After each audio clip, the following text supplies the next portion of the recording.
जनमानस की आस्था का केंद्र बिंदु देवास की टेकरी में यूं तो कई विकासात्मक कार्य हो रहे हैं, जिनमें नया परिक्रमा मार्ग, रोपवे, पौधरोपण, जल संवर्धन इकाई आदि है। वर्तमान में माताजी की टेकरी का स्वरूप देखते ही बनता है। इस पवित्र धार्मिक स्थल पर जिला कलेक्टर श्री आशुतोष अवस्थी की प्लानिंग अनुसार कृषि विस्तार सुधार कार्यक्रम आत्मा के नवाचार घटक के अंतर्गत माताजी के मंदिर पे अर्पित फूलों, प्रसाद, नारियल इत्यादि से नाडेप और 4 चक्री वर्मी कंपोस्ट इकाई के द्वारा जैविक खाद निर्माण परिसर बनाया गया है। यहाँ 3 तरह की यूनिट है: नाडेप, वर्मी कंपोस्ट खाद का पक्का यूनिट और 4 चक्री वर्मी कंपोस्ट इकाई। प्रतिदिन यहाँ काम करने वाले कमल, जो एक हाथ से विकलांग है, थैला लेकर माताजी के मंदिर पर जाते हैं और माताजी पर चढ़ने वाले हार, फूल और प्रसादी सामग्री को एकत्र कर यहाँ लेकर आते हैं और फिर उसमें से प्लास्टिक, कांच और पत्थर को अलग किया जाता है। बचे हुए फूलों को 4 चक्री इकाई के एक टांके में डाल दिया जाता है। तत्पश्चात उस पर पानी का हल्का सा छिड़काव किया जाता है। इस प्रक्रिया में गोबर और मिट्टी भी मिलाई जाती है और जब ये आधा सड़ जाता है तब पहली बार 1000 केचुए के आसपास इसमें छोड़ दिए जाते हैं। फिर भरे हुए इस टांके को प्लास्टिक या जूट के बोरों से ढक दिया जाता है ताकि केचुओं के द्वारा खाद बनाने की प्रक्रिया सुचारू रूप से हो सके और अंधेरा पसंद केचुओं को वातावरण मिल सके। ये केचुए अंधेरे में रहना पसंद करते हैं और आधी सड़ी हुई वस्तुएं इनका भोजन रहती है।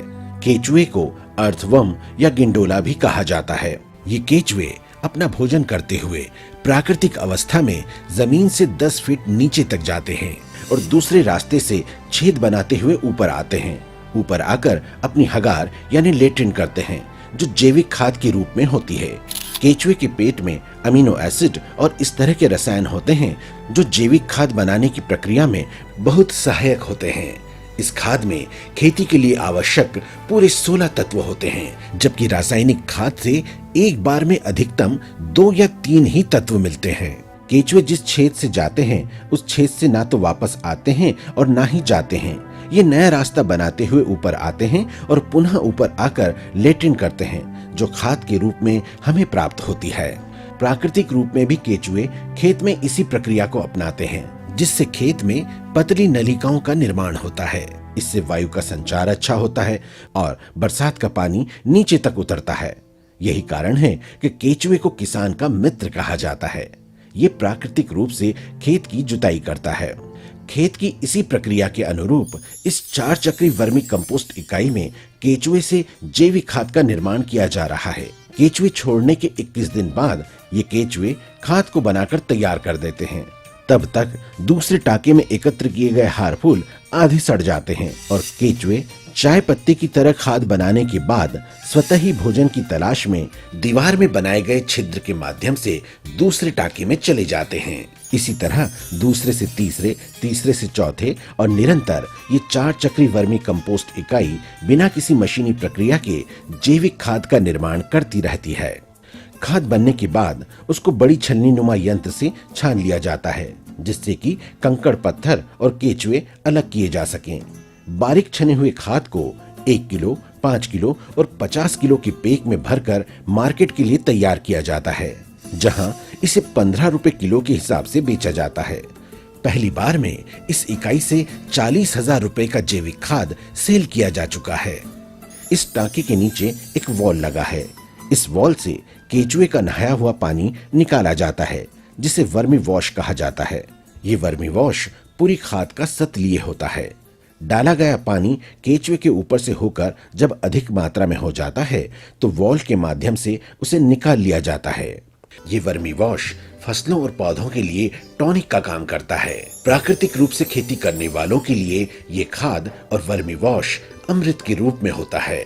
इस इकाई में ये भरा हुआ पानी केचुओं को चींटियों से बचाने के लिए बनाया गया है। लाल चींटियां केचुए को खा जाती है, जिससे इकाई को नुकसान हो सकता है। इस तरह नाली बनाने से चींटियां इकाई के अंदर प्रवेश नहीं कर पाती है और पानी में ही मर जाती है। इकाई के ऊपर बनाया गया ये टीन शेड वर्षा के अतिरिक्त पानी को रोकने और अंधेरे का वातावरण निर्मित करने में सहायक होता है। परिसर में बनाए गए नाडेप के माध्यम से खाद बनाने की प्रक्रिया जल्द पूर्ण हो जाती है। क्योंकि केचुए आधी सड़ी हुई सामग्री को खाते हैं। नाडेप में जो खाद तैयार होती है उसको बनने में 3 महीने लगते हैं और 1 से 1.5 महीने में ये आधा सड़ जाता है। तत्पश्चात इसे 4 चक्री इकाई में शिफ्ट कर दिया जाता है। इस प्रकार केचुए को सड़ी हुई सामग्री के रूप में तैयार भोजन मिल जाता है और इससे हमारी खाद बनाने की प्रक्रिया भी जल्द पूरी हो जाती है। आत्मा द्वारा तैयार इस इकाई को वर्तमान में मध्य प्रदेश जन अभियान परिषद की ग्राम हथनोरी इकाई के स्वयं सहायता समूह को सौंप दिया गया है। आस्था और श्रद्धा के इस पवित्र स्थल पर इस तरह की इकाई के निर्माण से जहां कचरे का उचित निपटान हो रहा है, वहीं खेती के लिए लाभदायक जैविक खाद और रोजगार के नए आयाम भी मिल रहे हैं। इस तरह की खाद का उपयोग कर आज देवास जिले के कई किसान जैविक खेती कर मुनाफा तो कमा ही रहे हैं, अपनी जमीन की उर्वरा शक्ति को भी बचाए हुए हैं।